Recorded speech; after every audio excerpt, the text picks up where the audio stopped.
And we are just pleased and proud to have Brace Barber with us today. Let's please welcome Brace.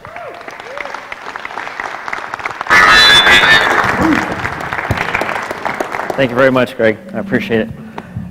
If you realize that the journey, should you choose to take it, should you choose to step onto that, should push you beyond anything you've ever done before. If you realize the vast majority of people are not going to accept your vision, those destinations, unless you lead them there. And if you accept that you are the one that has to do the leading.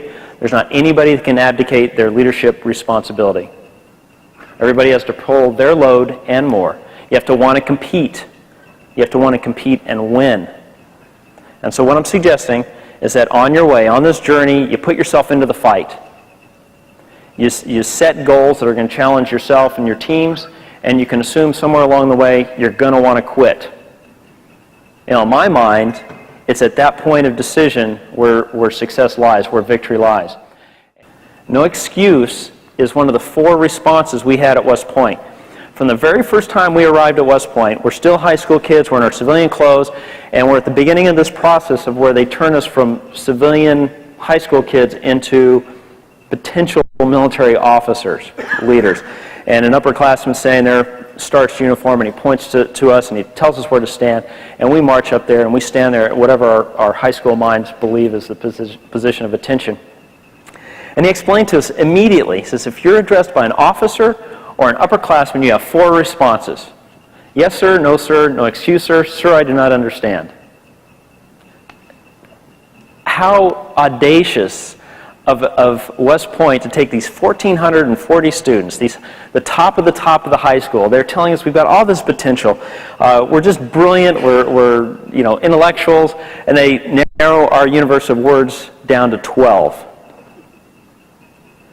How audacious would it be of me to suggest that you, as experienced leaders, narrow your world of responses down to 12 words? Well, I'm not going to do that. I suggest you narrow it down to 2. No excuse. Obviously, that's a bit over the top. But it is important to consider that West Point, as it embodies leadership for what it's produced over the past 200 years, and the system of leadership, including the Air Force Academy, the Naval Academy, and the others that are there, that the first thing they do is put us into no excuse leadership, into a practical exercise of this philosophy. And Army Rangers are the nation's elite infantry strike force. They're designed to go around the world and defeat the world's most dangerous enemies. A couple of movies that you may have seen that highlight the Rangers, their mindset, and their capabilities. Saving Private Ryan, those were Rangers, and Black Hawk Down. Rangers are Gideon's forces of today. And what I mean by that is that they are designed actually to operate with inferior numbers. And they use the element of surprise combined with the fanatical coordination of violence in order to destroy the enemy. Typically, they're behind enemy lines and in very treacherous terrain. So you pile on top of that the bullets and the grenades and everything else they have to dodge, and you realize that these soldiers have to be specially trained. The training starts, the rite of passage into a Ranger unit is Army Ranger School, and it is brutally intense both mentally and physically. Over the 9.5 weeks the school lasts, we averaged about 2.5 hours of sleep a night. We averaged about 1 to 1.5 meals a day. And we expended an enormous amount of physical energy performing dismounted military operations. And it was in swamps and deserts, mountainous terrains, lots of different uninhabitable parts of America that we gave to the Army and said, do something with it. And so they threw Rangers in the middle of it and made us perform. And that is the key here, is that even under those conditions, we as Ranger students still had to perform. We still had a mission that we had to accomplish. So the core value, or the central truth of this philosophy, the no excuse philosophy, is that good leaders have learned to make proper decisions under difficult circumstances. We had to purposely focus on the future. We had to put away our personal needs, our pains, our aches, our hunger, our weariness, Put those aside and focus on the mission. And it's that purposeful focus in those circumstances that yielded a leadership result versus simply emaciated Ranger School students at the end of this. There's 3 leadership principles that I'll talk about. The first one is know yourself and seek self-improvement. The second one is seek responsibility and take it for your actions. And finally, set the example. This is the beginning of the no excuse philosophy. What does it do for you when you take responsibility for your actions? First of all, I was learning as a leader in training that I could take responsibility for my actions. I didn't have to try to dance around it and use some verbal gyrations in order to get over something. I could focus immediately on the future instead of having to look over my shoulder figuring out if somebody was going to find out that I should have taken responsibility. It immediately showed integrity. Because I wasn't worried about, because if you're going to make reasons for something, in a lot of cases you're trying to pull out all these extenuating circumstances which truly don't mean anything. And when you're leading a team, what that does for them also is focus them on the future. It shows them the integrity that you have, even when you might be the one who's going to get the 10 lashes for that. In another incident, kind of showing the power of this, I had an upperclassman inches from my face. I remember his face extremely red, spits flying everywhere. And he asked me, he says, "Why were you late for your position of duty, cadet?" And I looked at him and I said, "No excuse, sir." And he backed up and he took a breath. And he said, "You're darn right, now move out." So I did. Diffuse the fight. Here's a cadet who wanted a confrontation. He wanted a fight, not physically, but he wanted to get me tied up in something. And it diffused the fight. He had years of experience with this. He knew what was coming. And it still stood him back, allowed him to take a breath and move on. Focus on the future. Displayed integrity. Ranger School, as you can imagine, was a different experience from West Point. It was an opportunity for us to think a lot because we were up so much during the day. We moved quite often at night, in fact, primarily at night, so there was nothing else to kind of invade our senses except our thoughts. And we were just moving. There wasn't a lot of thought that we had to do for our physical movement. So it ended up being a series of challenge analysis, challenge analysis, challenge analysis. Quite often the challenge was simply, how do I find enough energy to put one foot in front of the other? But at other times there were very distinct points where you had your challenge. For me, one of those challenges was the land navigation course. Land navigation is exactly that, simply traversing the land from one point to another. You have a map and a compass. I didn't have a real good reputation at land navigation, but I'm always optimistic. I'm the kid that, I didn't know I couldn't, so I did. But we got off, the land navigation course at Ranger School was a test like everything else. They can make eating hard, and they did. We had 8 hours to find 4 out of 7 points. We wouldn't know where our next point was until we found the first one. That was a beautiful day in Georgia. Deuce and Halfs drove up. We jumped out of the trucks. We didn't have our rucksacks on. Felt like we could run the whole way. Got out, got my first coordinates, got our direction and our distance, plotted it. And again, I'm just optimistic. I've always thought I could do things that I probably shouldn't think I could do. And despite my reputation, I put my map in my pocket. I'd counted the ups and downs, no problem. I know my direction. I got my compass. I put that in its pouch, and I took off. Well, 2 hours later, I found my first point. So I was actually behind time already. Figuring 4 points, 8 hours, I still have to get back to the start point after I found my last point. So I found out my coordinates for my second point, and this time I figured I'll check my map more, I'll pull out my compass a little bit more, make sure I know exactly where I'm at during the entire process. And so I did that. About an hour and 45 minutes into it, 2 hours into it, I thought, this isn't working very well. I got to do something else. I got to put a little bit more into it.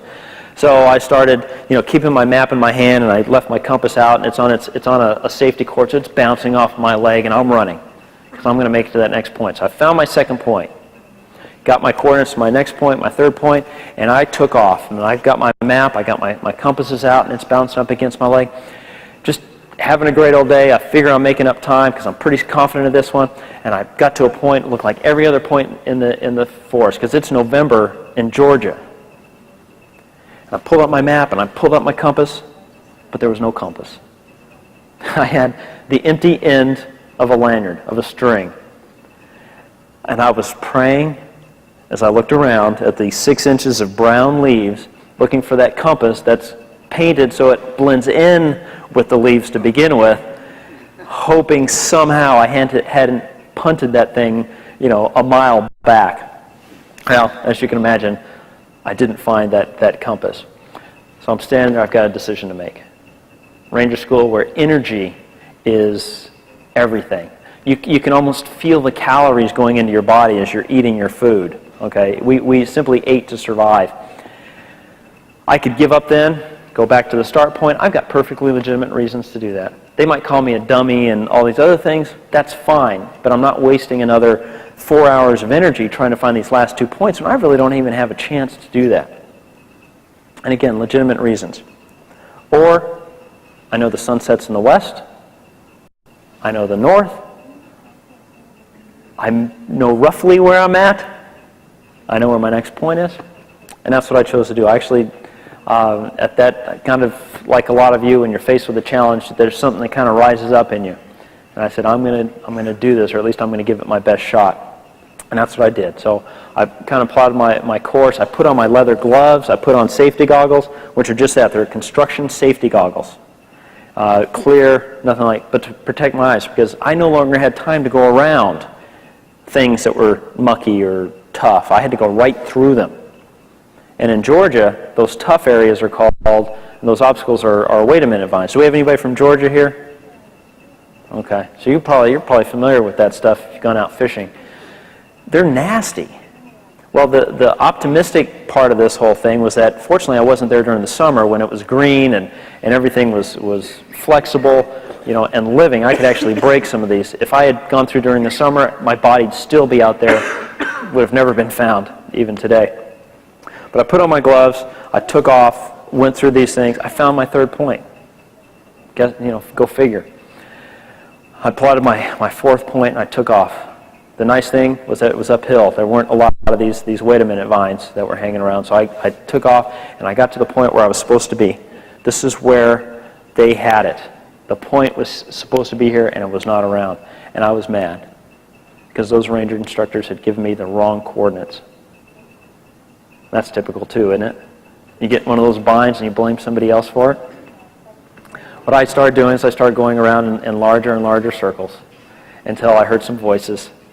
And you only hear voices when there's a couple of rangers standing around at a point. Well, it was so far off of where my point was supposed to be, I didn't think it was. I went there, marked down the code because it's the only thing I could get. Didn't have any more time. Got on the road, and I ran the rest of the way back to the start point. And even though I was pretty well dejected, I figured I'd failed. I was going to have to come back in a few days and redo the test.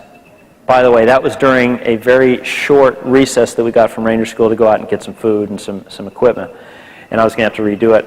But my spirits were lifted as I saw kind of civilization as it was defined in Ranger School, which is other rangers. Got up to the ranger instructor, put my card down, and just figured he was going to say, "You're coming back."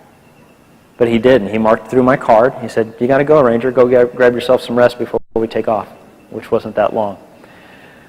When I talk about the habit of making the right decision under difficult circumstances, it truly is something that has to be developed. See, long before I was standing in the middle of the woods with my sundial and lots of prayers, I was at West Point, and we'd just gotten through our basic training. It was about 7 weeks during the summer, and I had a horrible day. Everything I did went wrong. It got me in trouble with the upperclassmen, got me in trouble with officers. I'd been hazed unmercifully, and I wanted to quit.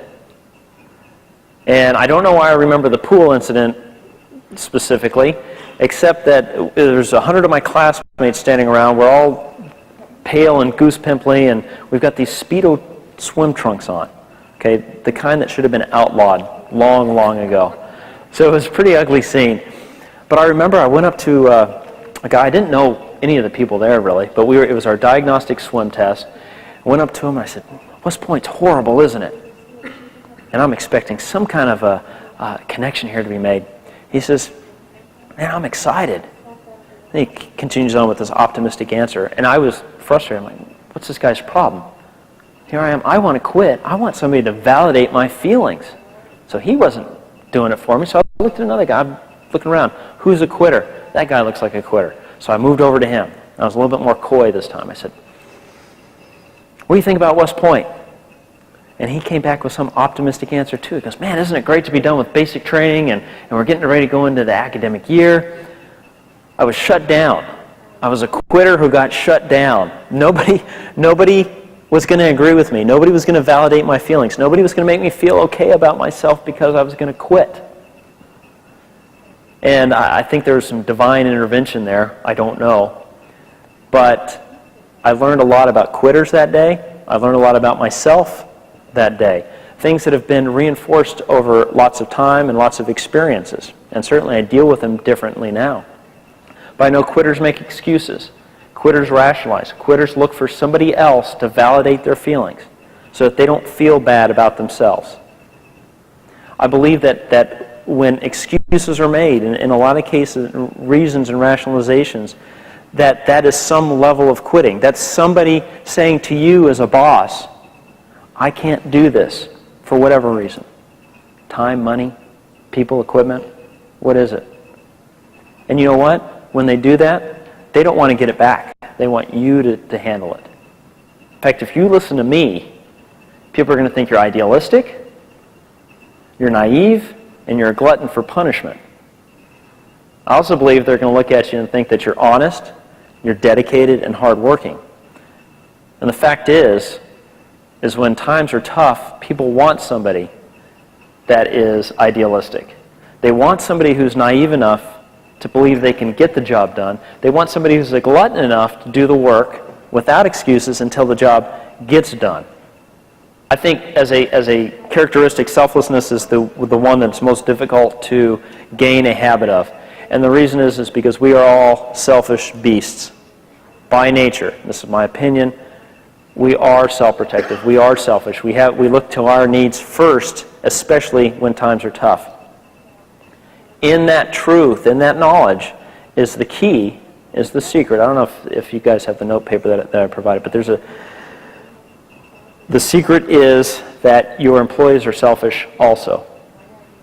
And so if you are a servant of those employees, of the people that work for you, and in fact your bosses, then they will become loyal to you. They know that you're taking care of their best interests.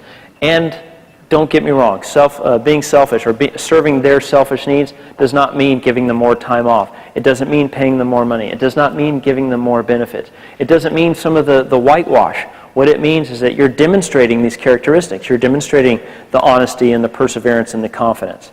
That's what people are looking for. The toughest training grounds produce the strongest fighters who are the eventual champions.